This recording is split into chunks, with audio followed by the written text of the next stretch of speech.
Primeramente deseo resaltar que este video no se trata de explicar todos los requisitos que debe cumplir un pastor, anciano, obispo, sobrevedor o como quieras llamarlo para ser considerado como tal, sino que el objetivo de esta enseñanza es exponer algunas consideraciones que realmente son muy importantes a la hora de entender la figura de un pastor y que he notado a lo largo de los años que no están bien comprendidas en diferentes iglesias. Damos por sentado que un pastor debe cumplir sobradamente con absolutamente todos los requisitos mencionados en los pasajes de Tito y Timoteo, pero hemos de hacer foco más profundamente en algunos.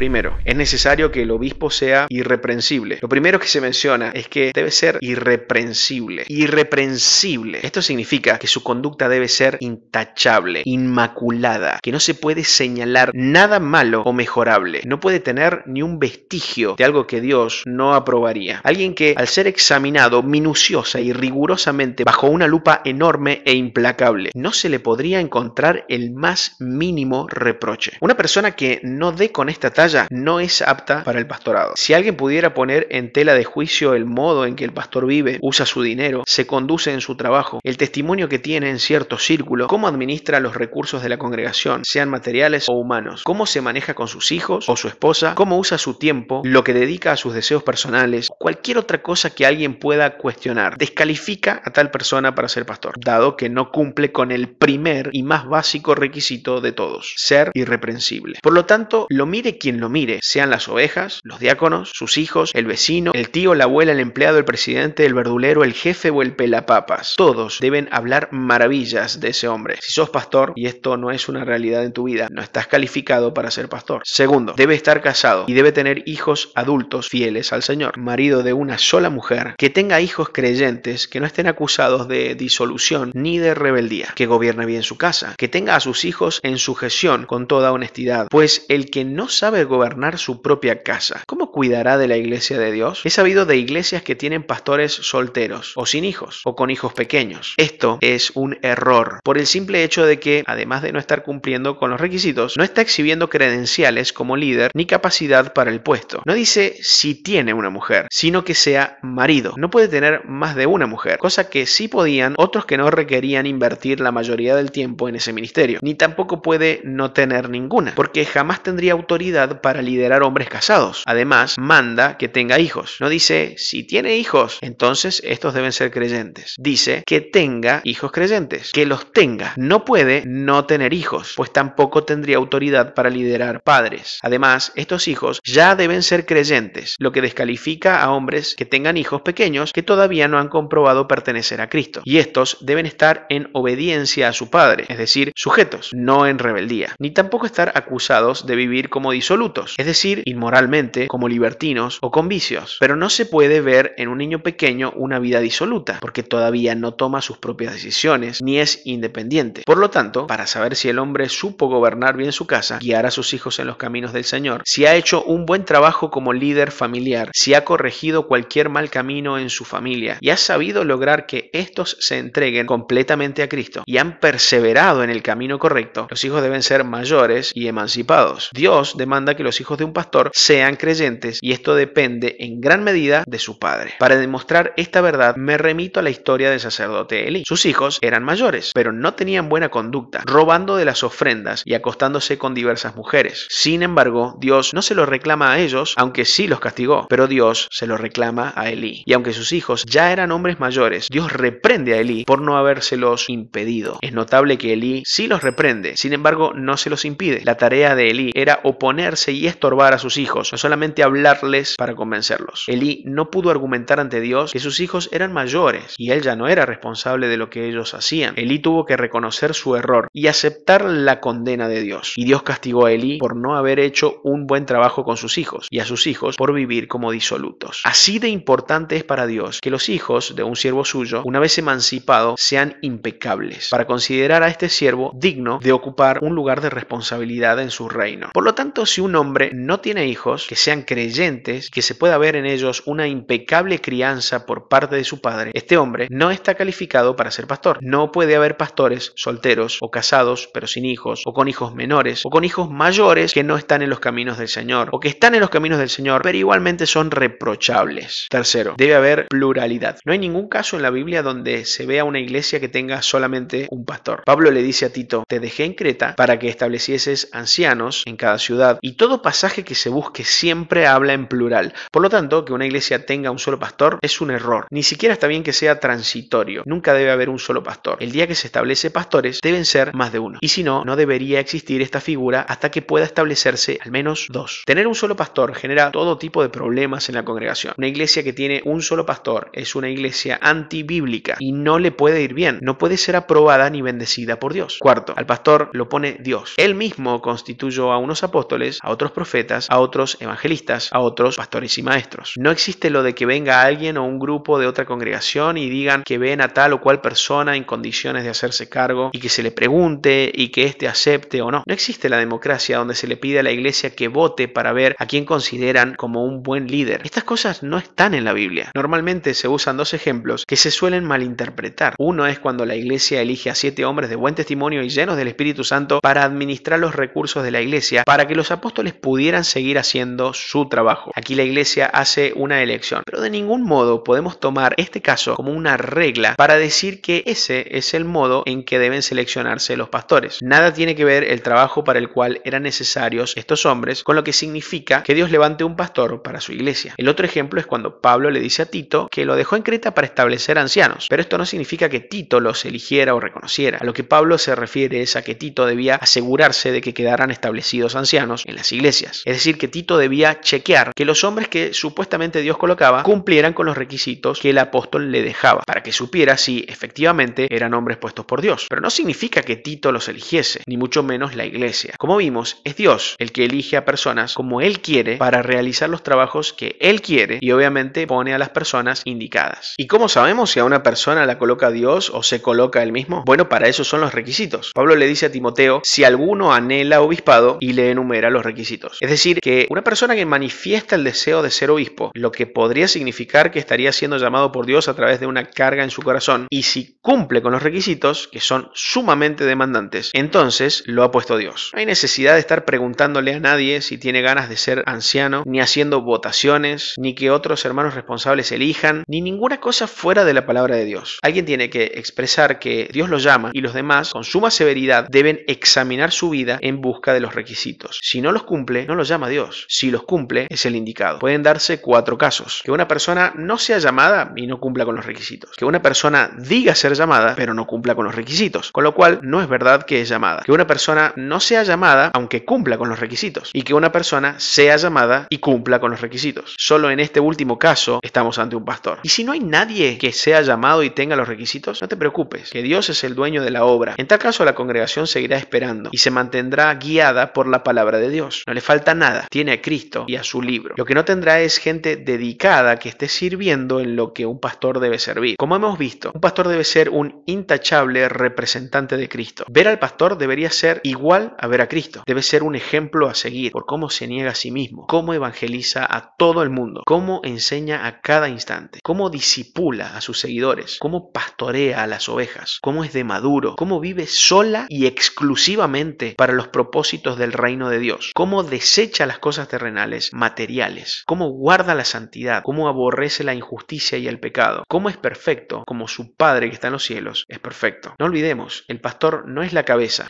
es Cristo. Y Cristo dijo que el que quiera ser el mayor será el servidor de todos. Es decir, que si hay alguien que tiene que servir a todos, es el pastor. El pastor existe para servir a los demás, no para enseñorearse de la grey. Las ovejas no son del pastor, el pastor es de las ovejas. Y todos pertenecen al pastor de pastores. El pastor no está para pedir cuenta, en todo caso, las rinde. El pastor facilita, no estorba. No está para dar permisos, está para colaborar con lo que Dios está haciendo a través de los miembros de la iglesia. Dios tiene siervos y los ha llamado a servir. Y el pastor ayuda en eso que Dios está haciendo con sus siervos, en lugar de pretender que los siervos de Dios tengan que estar condicionados a los criterios del pastor. No es superior a nadie, sino más responsable que todos. Jesús dijo a Simón Pedro: Simón, hijo de Jonás, ¿me amas más que estos? Le respondió: sí, Señor, tú sabes que te amo. Él le dijo: apacienta apacienta mis corderos. Esto es de lo que se trata. Si amas a Cristo, apacientas los corderos, sus corderos. Los corderos son de Él y no te metes en otra cosa, no te ocupas en otra tarea, no cuestionas el rebaño, no buscas ser reconocido o respetado o siquiera amado. Pablo era apóstol y decía: nosotros somos insensatos por amor de Cristo, mas vosotros prudentes en Cristo. Nosotros débiles, mas vosotros fuertes. Vosotros honorables, mas nosotros despreciados. Hasta esta hora padecemos hambre, tenemos sed, estamos desnudos, somos abofeteados y no tenemos morada fija. Nos fatigamos trabajando con nuestras propias manos, nos maldicen y bendecimos, padecemos persecución y soportamos, nos difaman y rogamos. Hemos venido a ser hasta ahora como la escoria del mundo, el desecho de todo, abnegación absoluta. Esto es de lo que los pastores más reniegan, que no se los reconoce, que no se los respeta, que no les preguntaron, que no los invitaron, que no les avisaron, pero el apóstol era el desecho de todo para que los demás fueran fuertes, prudentes, honorables y bendecidos. Poco se sabe de lo que se trata ser pastor. A veces inclusive se sabe poco de lo que se trata ser cristiano.